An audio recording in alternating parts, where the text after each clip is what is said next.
The second column, rating the things that they care most about, most passionate about. And then I have that shared with the board, and we have a conversation with that, okay?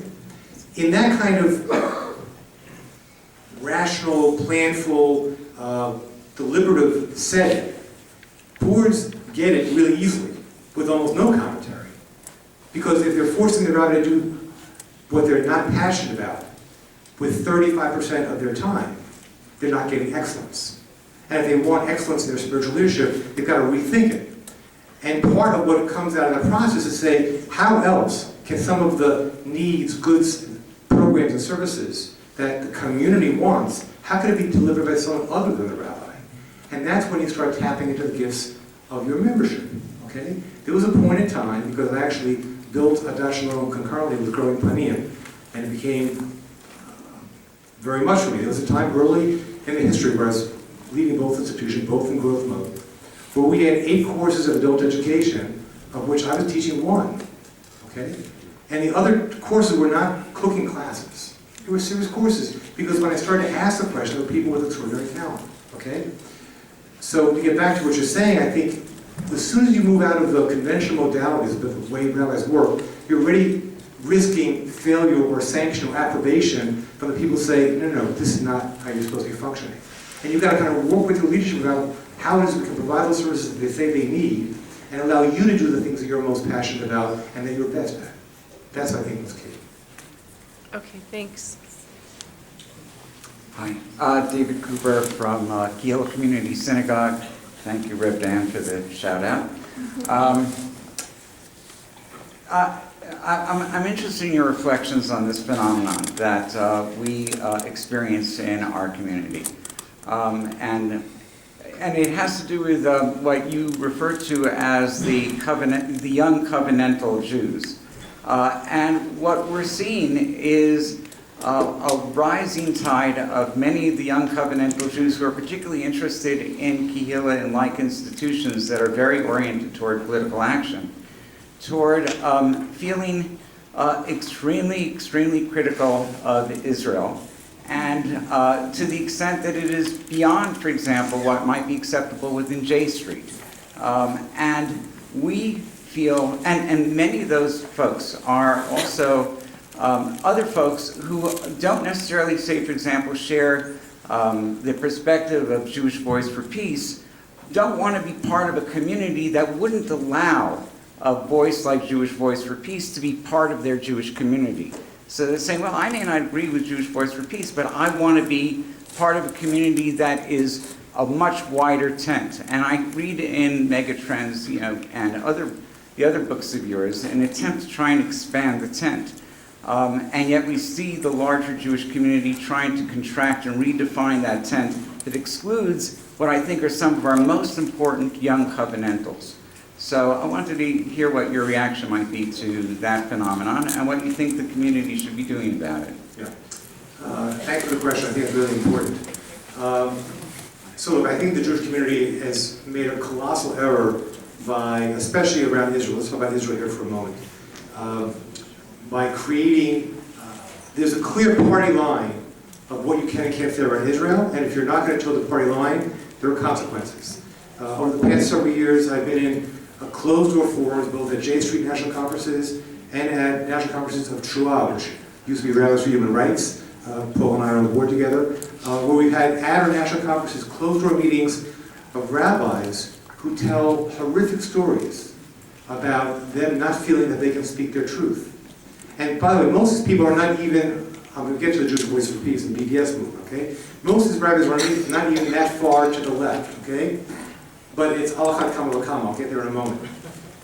It was a study that was done in October of this past year, 2013, by the Jewish Council of Public Affairs. They surveyed 550 rabbis in the country. 37% of rabbis said they feel that they are constrained from speaking what their truth on Israel in their communities. It's shocking. We imagine that rabbis should be our prophetic voices to say the things that couldn't otherwise be said. And yet, because these rabbis are worried about their jobs, they are self-censoring. Now, most of the self-censoring is happening on the left, But interesting, in that survey, there are even some people who self-censor on the right. You may not be sympathetic with it, but people say, my views are way more hawkish in my community, I can't speak to that either. But either way, I think we should bemoan the fact that we created an atmosphere in our community that should be devoted to truth-telling and to the voice of Tochacha. We created a community that is McCarthy-like in its atmosphere. It's really horrific. And the more we essentially close avenues for full expression, not just by rabbis, but for Jews, the more we essentially not only close the flap of the tent, but we padlock it closed, they ain't coming in. Now, am I sympathetic with BDS? Am I sympathetic with Jewish Voice of Peace? Personally, no. Do I want their voices in the room? For sure. there have been people in rabbinical school who have confided with me that they are anti-Zionists. Now, I'm a very deeply committed Zionist. I'm not embarrassed to use the word. Most people don't even know what it means anymore, okay? I think if you go back as far as Kaplan's book, The New Zionism, I think what we need desperately in the world is a Jewish world that understands what is the aspirational notion of what Zionism can be, with a homeland for the Jewish people that has political sovereignty, and that also reflects the values of our tradition of Torah and of God. Okay? Yeah. To me, the nexus between Jewish history, Jewish values, Torah, and political sovereignty in the contemporary world is called Zionism. And I believe in that, okay? And I'm more prepared to sign up on the dotted line for that program than I am for the program of any given government of the State of Israel, whether it's Labour or Likud or Kadima or whatever else. Okay? So I've had rabbis come up to me and say, I'm anti-Zionist. I don't believe there's a legitimacy for a Jewish state in the Middle East, okay? Now, on some levels, that shocks me and disturbs me very deeply. But do I say that person can't be a rabbi? I think there's a place where that conversation needs to happen. And we have not created any spaces for that in the Jewish world, and I think we're poor for it. And we're going to pay a very heavy price. Dan mentioned, I'll just mention another project that I'm very deeply involved in. I started a year and a half ago a program, which actually is not a club, it's actually a separate thing. I have 2 startups going on right now. My other project is with an organization based in London called Renee Cassin, C-A-S-S-I-N. How many people know who Renee Cassin was? That's 4 of you, okay. So, this is important. Renee Cassin was essentially the European Louis Brandeis. Okay? He was a prominent French jurist, intellectual, served on the Supreme Court in France, worked with Eleanor Roosevelt on the Universal Declaration of Human Rights. In 1968, he won the Nobel Peace Prize. We should know that name, because Renee Cassin was not just Jewish in name only, he was an affirming, committed Jew. He also organized, in his spare time, something called the CCJO, the Council of Jewish Organizations of Europe, essentially the umbrella, what would be, let's say, the Council of Jewish Federations, or now the Jewish Federation of North America. He organized that in Europe in mid-century, okay? So, an important person, look him up. An organization in his memory and his honor was created in London in the year 2000. And I met the director of the program. They were doing some work with young adults in Europe to train them around issues of human rights. And I met the director and I pitched an idea to create this program on an international basis. We got funding from the New York Jewish Federation to create a program that has hubs in New York, London, and Jerusalem. We wrote a syllabus around human rights, which is about 1/3 about issues of Israel, but 2/3 about international human rights.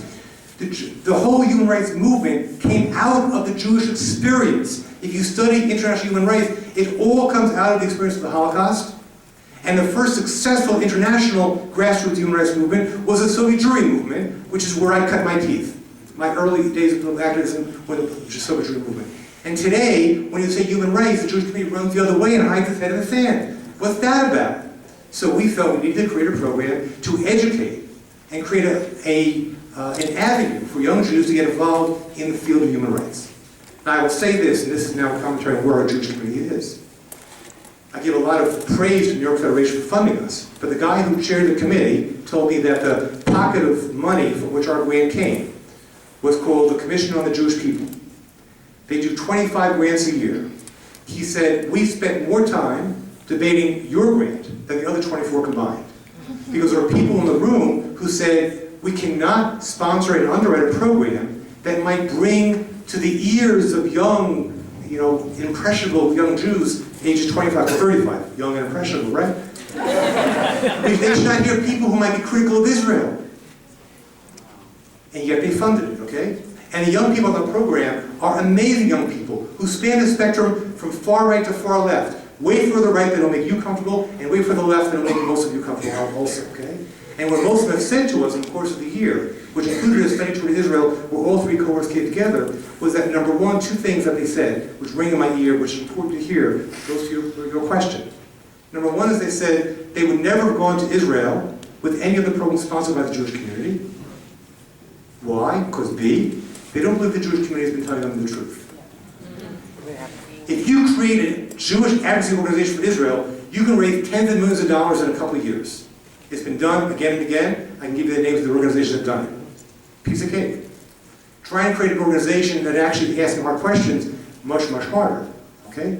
However, for all the millions of dollars that the Jewish community has spent on Israel advocacy, the reality is that the information that comes into our next-gen Jews about what's happening in Israel-Palestine today overwhelms all the funding of all those Jewish advocacy groups because the truth cannot be hidden in this day and age, and it won't be hidden. And most of those Jews who believe the Jewish community has been lying to them and spinning propaganda tales will never come into our tent.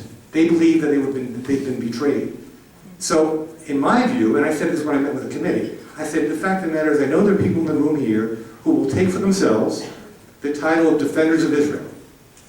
And I'm sympathetic with where you're coming from, but I think your strategy is all wrong. Because actually, I believe I have more faith in the state of Israel than you do. Because I believe we can ask the hardest questions about the state of Israel, and Israel will come out far from perfectly. But they're still going to come out far better than most Jews think may be the case. And I want to answer those questions, and I want answers. And by the way, if the answers come back and they're not to my liking, I've got to incorporate that into my Torah as well. So I just think it's a horrific model that we created, and it's a symptom of a community that doesn't have the confidence of actually doing truth-telling. And that should be the role of rabbis.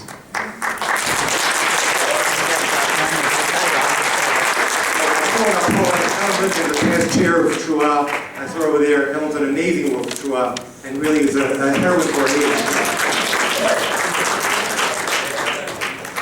Sid, it's great to be in this conversation with you. You know me, but if anyone here doesn't know me, I'm Deb Kolodny, and I was ordained by Aleph. And I'm a pulpit rabbi in Portland, Oregon for Renewal Shul, and I'm also the executive director of Neharim, which is a Jewish queer retreat and advocacy organization. And I give you all and I used to be the director of Aleph. And I give you all that information because it applies to the two questions I have. One is you spent, I think, all of your time speaking about synagogues and what they are and what they could be. And there are pluralistic institutions in the Jewish world. Hanim is one of them, Klal is another, Hazon is another, Wilderness Torah is another, Neharim is another. And I'm wondering if you've thought about the interface between those pluralistic organizations, which tend to be content specific, that's how they draw people around their content, and synagogue life, and how there can be synergies between them. And I know I'm thinking about that now. I'm thinking about how I can connect better with synagogues in my work at Neharim. It's great when you do both jobs, right? You think about these things. So that one I think you'll have an answer to. The second question... Can I answer your second question? Yes. Okay, I just want to stay focused on your first question. Yes. And then it'll be Dan's call whether you get a second chance. Okay. Is that fair? I just want to stay focused. Yes. Because I want to go somewhere else. Thank you. So it's a great observation, and here again I'm going to mention a project I was involved in as a mashal, not to in any way toot my own horn, okay? Because I think I was involved for about a year and a half as a project director for something in Manhattan called the Jewish Journey Project. The origin of it is Joy Levitt, who was a Reconstruction rabbi, who was the director of the Manhattan JCC, and she wrote a paper about essentially blowing up Hebrew school and reinventing it. And then she hired me to run the project. The whole goal of the Jewish Journey Project for children ages, which would be religious school age, was to say most kids go through a religious school education for 4, 5, 6 years and get no clue about the amazing work that goes on in the Jewish community from organizations such as the ones you mentioned and many, many more. So we tried to create a program that had two goals. Number one was to create not a better Hebrew school, because that's just a marginal kind of tickling around the edges. We said we want to create the most high-caliber after-school program for Jewish children in New York, okay? All with Jewish content, but this, by the way, gets to the question, the money question I was asked earlier by a previous questioner, okay? When you create high-quality stuff, we're fortunate to live in a community where money is not an issue. Money is not an issue, okay? A lot of people use this as an excuse, okay? But if you put out quality of things that people want, the money is there for it.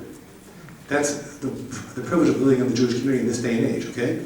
The other goal of the Jewish Learning Project was to give people an exposure, to give children exposure to the richness of Jewish life. So we actually challenged, we had about 26 organizations in New York that pitched us ideas for classes that kids of age 8, 9, 10, 11, 12 would take to get a feel of what Chazon's about, okay? What eco-Judaism is about, whatever else. And so the whole goal was to break down that artificial separation between synagogue and the rest of the world. It's artificial, why are kids not turned on by Hebrew school? Hello, after the day of school, put them in a box, in a room, looking at cinder blocks, learning about something that has no relevance to their life. Okay, it's a recipe for disaster. So yeah, I think a lot more work has to be done there. And here's the other piece about, this goes back to the Cineplex question, okay? I think in our synagogues, if we can create Shabbat morning at a time where Jews gather, so the synagogues are not just a beit tefillah, but a beit knesset, okay? Make it a time to gather the Jews and bring them all the richness that's been created in Jewish life over the past few decades. It's amazing. Make your synagogue a place where people can drink from that Torah, which may not simply be in the realm of tefillah. So I think so much more work can and should be done in that area. So this question won't need an answer, but it needs to be asked, seriously. I want to know, Sid, how you can help the renewal movement step into the invitation you gave us to take ourselves into more into the mainstream. And I ask this question because I am the same person I was when I was executive director of Aleph, and I can promise you that in my foray into mainstream Jewish venues, I am taken so much more seriously now as the executive director of Neharim. The money is flowing right and left than when I was director of Aleph. And I am the same person, and I wear the same clothes, and I have the same covenant, and I have the same way of speaking and way of representing. But there really is something that's not internal to renewal, but is out in the world that is impeding us from bridging that gap that Daniel spoke about. So I'd love for us to partner together on that.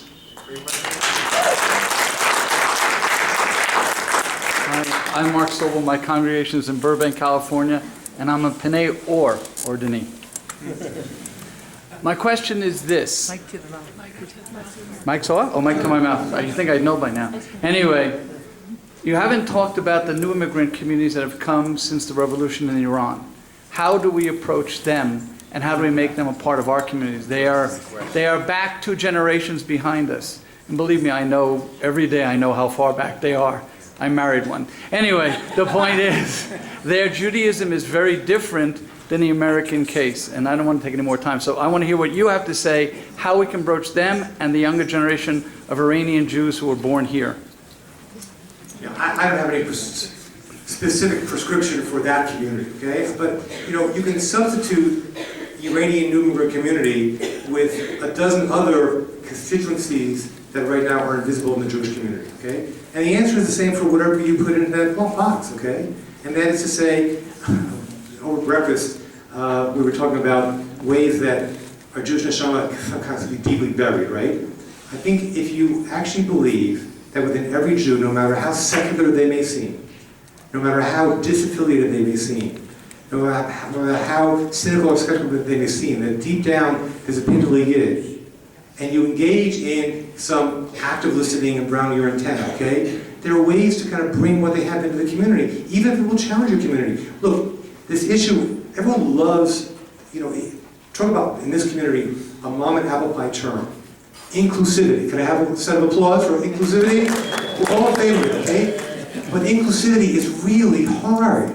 Because if you're really doing inclusivity, you're going to bring people in who don't think like you, don't act like you, don't talk like you, don't earn like you, nothing, okay? And that's going to stretch your community. And by the way, we are very good. I'm going to say the collective we, okay?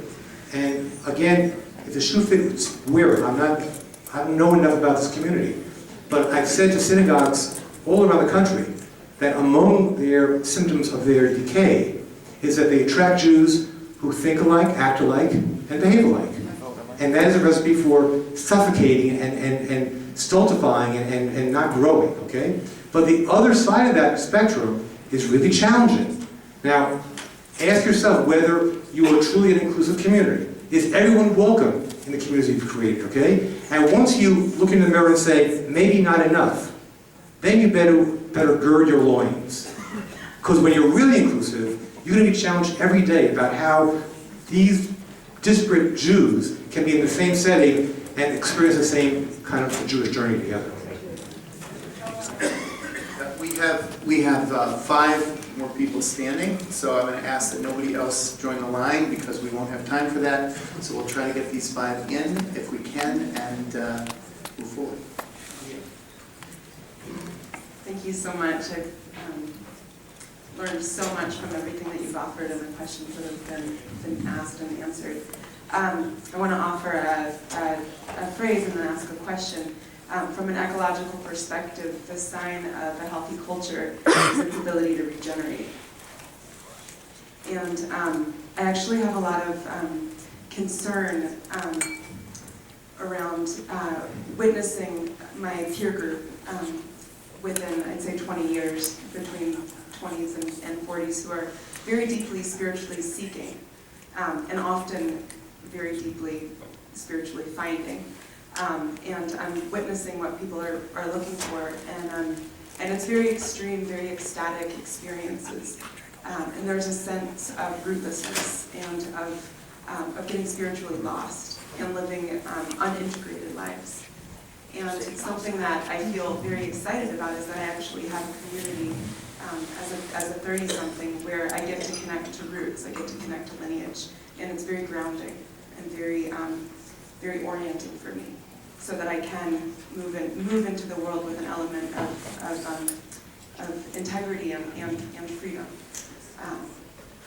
What I'm curious about, to look at the tree as a metaphor, a tree that doesn't continue to grow and nourish its roots is ultimately gonna die, and a tree that isn't reproducing through its fruits isn't going to reproduce, is how can we mend as a community? How can we heal this divide that we're seeing in Jewish renewal?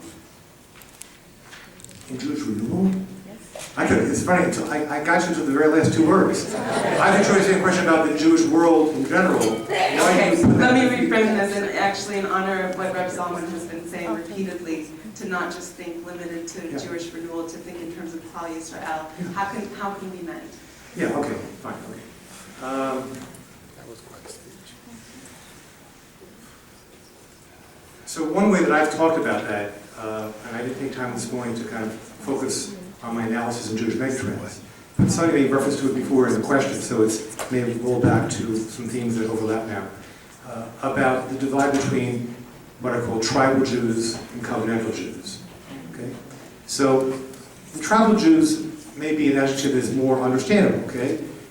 Jews who have a clear sense of being rooted, to use your term, in a history, in a culture, in a people, and yes, with a connection to a modern nation-state called Israel, okay?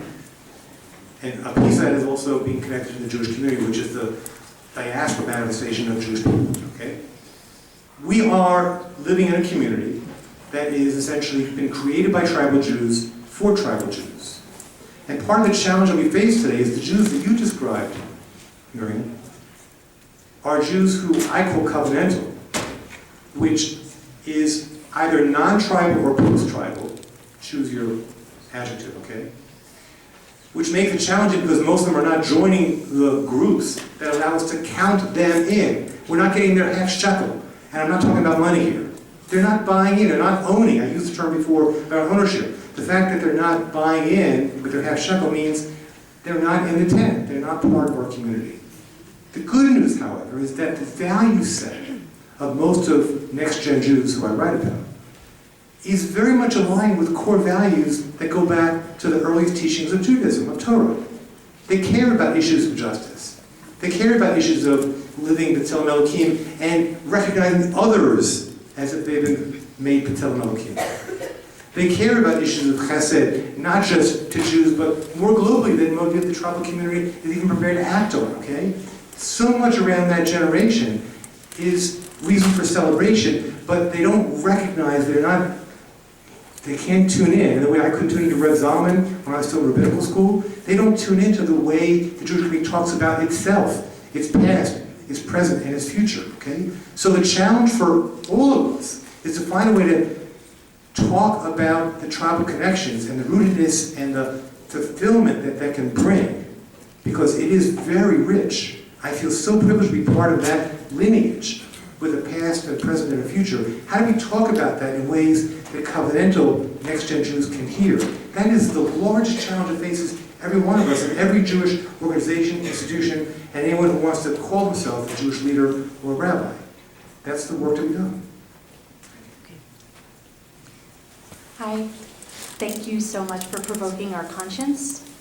I'm Karen Aviv, and I work with Judaism Your Way here in Colorado. And I'm going to speak in tweets. Tweet 1, interrelated questions. Tweet 1, more than half the Jews I connect with love allies. How can we include and welcome and integrate the allies, the mixed multitude in our tent? Nice. Tweet 2. What would Wiki Judaism look like if everyone, allies included, were coders?